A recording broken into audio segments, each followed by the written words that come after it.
만약 배우자가 먼저 세상을 떠난다면 받던 연금은 어떻게 될까요? 많은 분들이 이 질문에 대해 궁금함을 느끼실 겁니다. 오늘 이 영상 끝까지 보시면 여러분과 배우자의 노후 소득을 지키는 가장 중요한 기준을 정확히 알게 되실 겁니다. 안녕하세요. 시니어지 해스쿨입니다. 우리나라 인구 5명 중 1명이 이제 65세 이상입니다. 2025년 기준으로 고령 인구 비율이 21%를 넘어섰다는 통계가 나왔습니다. 이는 선진국 모임인 OECD 국가들 중에서도 10번째로 높은 수치입니다. 특히 주목할 점이 있는데요. 65세 기준으로 남성과 여성의 기대 수명 차이가 4.2년이라는 사실입니다. 쉽게 말해서 같은 나이의 부부라면 아내가 남편보다 평균 4년 정도 더 오래 산다는 의미입니다. 만약 남편이 5살 많다면 이 격차는 8년 이상으로 벌어집니다. 그렇다면 먼저 떠난 배우자가 받던 연금은 어떻게 될까요? 다행히 완전히 사라지는 것은 아닙니다. 남은 배우자가 일정 부분을 계속 받을 수 있는 제도가 바로 유족연금입니다. 하지만 이 유족연금이 생각보다 금액이 크지 않습니다.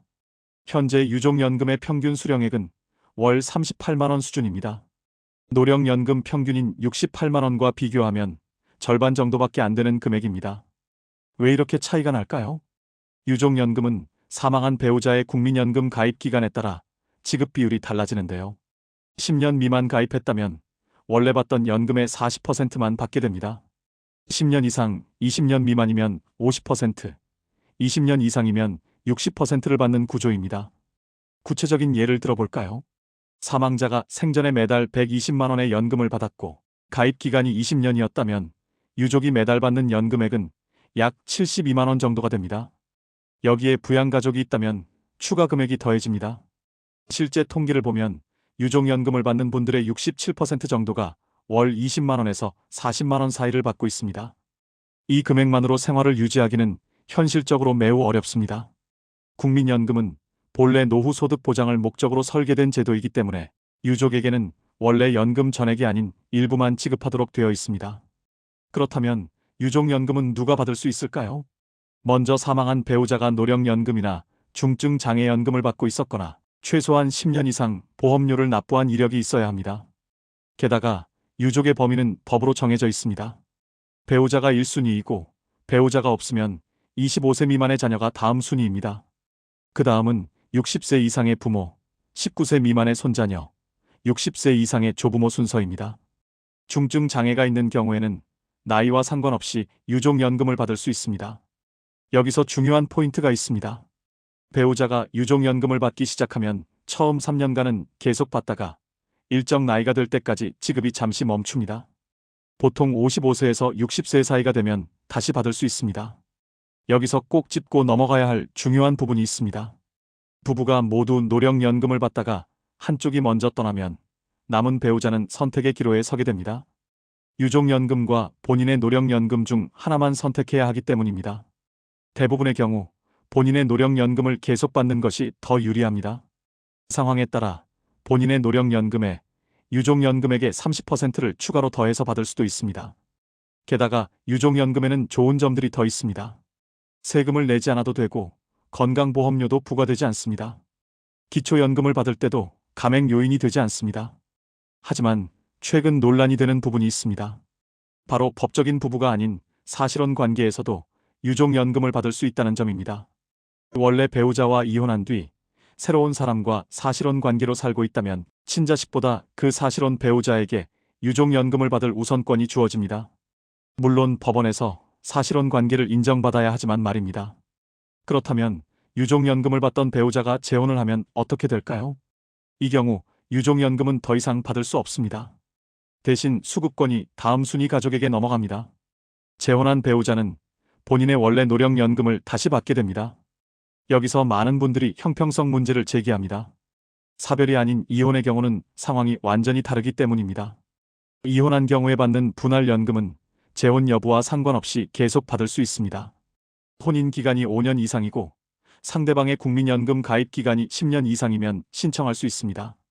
재혼을 해도 과거 혼인 기간 동안 쌓인 연금에 대한 몫은 그대로 유지됩니다. 이런 차이가 생기는 이유는 유족연금은 사회보장급여의 성격을 가지고 있고 분할연금은 재산분할의 성격을 가지고 있기 때문입니다. 이혼이 늘어나고 여성의 경제적 지위가 향상되면서 혼인 기간 중 쌓인 국민연금을 부부의 공동재산으로 보게 된 것입니다. 이 문제를 두고 헌법재판소도 고민했습니다. 2022년에 공무원연금법과 군인연금법의 유족연금 규정에 대해 두 차례 판단했는데 모두 5대4로 합헌 결정을 내렸습니다. 합헌이라고 본 쪽은 이렇게 주장했습니다. 한정된 재원으로 더 많은 유족을 보호하려면 범위를 제한해야 하고 새로운 부양관계가 생기면 지급할 이유가 줄어든다는 것입니다. 반대 의견도 만만치 않습니다. 배우자가 혼인 기간 동안 연금 형성에 기여한 점을 전혀 고려하지 않았고 재혼 후에 구체적인 상황을 살피지 않은 채 영구히 박탈하는 것은 비합리적이라는 입장입니다. 논쟁은 여전히 계속되고 있지만 현행 제도는 합헌 상태로 유지되고 있습니다. 한편 올해부터는 중요한 변화가 하나 생겼습니다. 자녀 양육 의무를 다하지 않은 부모가 자녀 사망 후 유족연금을 받아가던 일이 이제는 불가능해졌습니다. 이른바 구하라법의 취지가 연금 분야에도 반영된 것입니다. 정부는 이런 조치가 국민연금 제도에 대한 신뢰를 회복하는 데 도움이 될 것으로 보고 있습니다. 성실하게 보험료를 내고 자녀를 키워온 국민들에게 제도가 상식에 맞게 운영되고 있다는 것을 보여주기 때문입니다. 현실적으로 40대와 50대 부부의 60% 정도가 맞벌이를 하고 있습니다. 결국 이들은 배우자와 사별할 경우 노령연금과 유족연금 중 하나를 선택해야 하는 순간을 맞이할 수 있습니다. 그러므로 유족연금 제도를 제대로 이해하는 것은 매우 중요합니다. 예상치 못한 상황에서 어떤 선택지가 있는지, 어떻게 대비할 수 있는지 아는 것이 진짜 준비이기 때문이죠. 특히 유족연금은 받을 수 있는 금액이 생각보다 적을 수 있다는 점을 기억해야 합니다.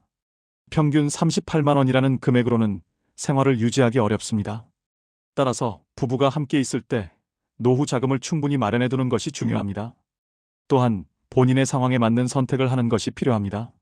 노령연금과 유족연금 중 어느 것이 더 유리한지 유족연금을 포기하고 노령연금의 30%를 추가로 받는 것이 나은지 꼼꼼히 따져봐야 합니다. 국민연금공단에 문의하면 본인의 예상 수령액을 미리 계산해 볼 수 있습니다. 막연하게 알고 있는 것보다는 구체적인 숫자를 확인하고 준비하는 것이 현명한 방법입니다. 배우자가 먼저 떠났을 때 받을 수 있는 유족연금이 얼마인지, 본인의 노령연금과 비교했을 때 어느 쪽이 유리한지 미리 알아두면 막상 그런 상황이 왔을 때 당황하지 않을 수 있습니다. 유족연금 제도는 계속해서 변화하고 있습니다. 사회 변화에 맞춰 더 공정하고 합리적인 방향으로 개선되어야 한다는 목소리가 커지고 있습니다. 특히 재혼한 경우에도 일정 부분 유족연금을 받을 수 있도록 해야 한다는 주장도 있습니다. 유족연금은 평생을 함께한 배우자를 잃은 슬픔 속에서도 남은 삶을 살아가야 하는 분들을 위한 사회적 안전망입니다. 그렇기에 더욱 공정하고 충분한 보장이 필요합니다. 오늘 이 내용이 여러분의 노후 준비에 도움이 되기를 바랍니다. 유족연금에 대해 궁금한 점이 있다면 국민연금공단에 문의하거나 가까운 지사를 방문해 보시기 바랍니다. 전문가의 상담을 통해 본인의 상황에 맞는 최선의 선택을 할 수 있습니다. 앞으로도 꼭 알아야 할 연금, 복지, 노후 정보들을 쉽고 정확하게 계속 전해드리겠습니다. 지금까지 시청해주셔서 정말 감사합니다. 오늘도 건강하고 행복하세요.